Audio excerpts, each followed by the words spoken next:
नमस्कार सगळ्यांना, स्वागत आहे तुमचं माझ्या यूट्यूब चॅनलवर। आज मी तुम्हाला पौष्टिक अशी आणि तितकीच टेस्टी उपवासाची खीर करून दाखवणार आहे। ही खीर जितकी टेस्टी आहे तितकीच करायला सुद्धा अगदी सोपी आहे। चला तर मग रेसिपी स्किप न करता पूर्ण बघा। तुमच्या घरी ही रेसिपी तुम्ही नक्की ट्राय करून बघा आणि मला कमेंट करून नक्की सांगा कशी झाली तर रेसिपी। त्यासाठी इथे आता आपल्याला सर्वात आधी लागणार आहे दूध। मी इथे 1 लिटर म्हशीचं फुल क्रीम मिल्क दूध घेतलेलं आहे। पाहू शकता तुम्ही याच ठिकाणी गाईचं दूध सुद्धा वापरू शकता। हे दूध आपल्याला मस्त 3 ते 4 मिनिटं उकळवून घ्यायचं आहे। इथे मी दूध छान असं उकळून घेतलेलं आहे। आपल्याला हे दूध खूप जास्त न आटवता थोडंसं आटवायचं आहे, जास्त आटवत वगैरे बसायचं नाही।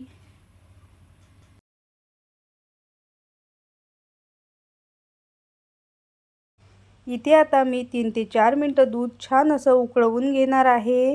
तोपर्यंत आपण खिरीमध्ये घालण्यासाठी मखाने छान असे फ्राय करून घेऊ। इथे मी 1 वाटी भरून मखाने घेतलेले आहे। मखाने आपल्याला हलकेसे फक्त फ्राय करून घ्यायचे आहे, म्हणजेच मिक्सरला पटकन असे वाटल्या जातील। मिनिटभर मी इथे मखाने छान असे फ्राय करून घेतलेले आहे। इथे आता मखाने फ्राय झाले की बाजूला काढून घेणार आहे। त्यानंतर त्याच कढईमध्ये थोडेसे काजू आणि बदाम घालणार आहे। तुम्ही तुमच्या आवडीचे ड्रायफ्रूट्स इथे वापरू शकता। मिनिटभर काजू बदाम सुद्धा मी इथे हलकेसे फ्राय करून घेतलेले आहे। हे सुद्धा आता आपण बाजूला काढून घेऊ आणि हे दोन्ही सुद्धा छान असे थंड करून घेऊ। हे छान असं थंड झालं की मिक्सरला आपण इथे वाटून घेऊ। यामध्ये मी 2 वेलची घालणार आहे। वेलची सुद्धा आपल्याला मखान्यासोबतच मिक्सरला फिरवून घ्यायचं आहे। पाहू शकता तुम्ही इथे मी छान असं याचं पावडर करून घेतलेलं आहे। हे पावडर आता आपल्याला उकळलेल्या दुधामध्ये घालून घ्यायचं आहे। तुम्ही जर का हे पावडर एकदा बनवून ठेवली तर कधीही खीर तुम्ही इथे बनवू शकता। पटकन अशी यानी खीर घट्ट होते। यामधलं मी सर्व पावडर आता यामध्ये घालून घेणार आहे आणि छान असं मिक्स करून घ्यायचं आहे। सुरुवातीला जरी हलक्याशा गुठळ्या दिसत असतील तरी थोड्या वेळात ह्या गुठळ्या विरघळून जातात।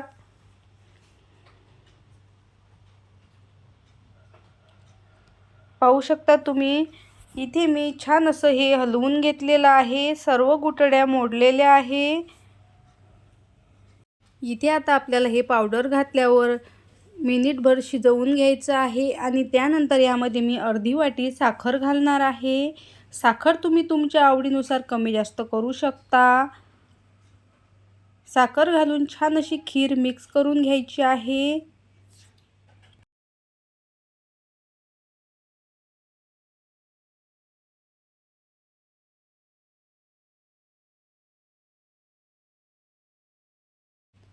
यामध्ये मी आता थोडंसं केशर दुधामध्ये भिजत घातलेलं होतं ते यामध्ये घालून घेणार आहे। पूर्णपणे ऑप्शनल आहे, तुम्ही इथे नाही घातलं तरी चालते, पण केशरमुळे चवसुद्धा छान येते आणि खिरीला रंगसुद्धा अप्रतिम येते।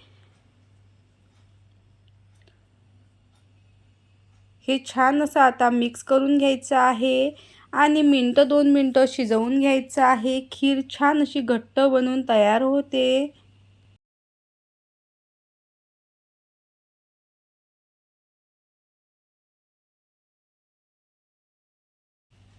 पाहू शकता तुम्ही 2 ते 3 मिनिटं केशर घातल्यावर मी खीर शिजवून घेतलेली आहे। रंगसुद्धा छान आलेला आहे आणि टेक्स्चर तुम्ही पाहू शकता मस्त असं घट्ट झालेलं आहे। यामध्ये मी थोडेसे काजू बदामाचे काप आणि थोड्याशा गुलाबाच्या पाकळ्या घालणार आहे। पाहू शकता तुम्ही मस्त अशी झटपट आपली खीर बनून तयार झालेली आहे। तुम्हाला माझ्या रेसिपी कशा वाटतात मला कमेंट करून नक्की कळवा आणि चॅनलवर नवीन असाल तर सबस्क्राईब करायला विसरू नका। रेसिपी थोडीशी जरी आवडली असेल तर एक लाईक नक्की करा।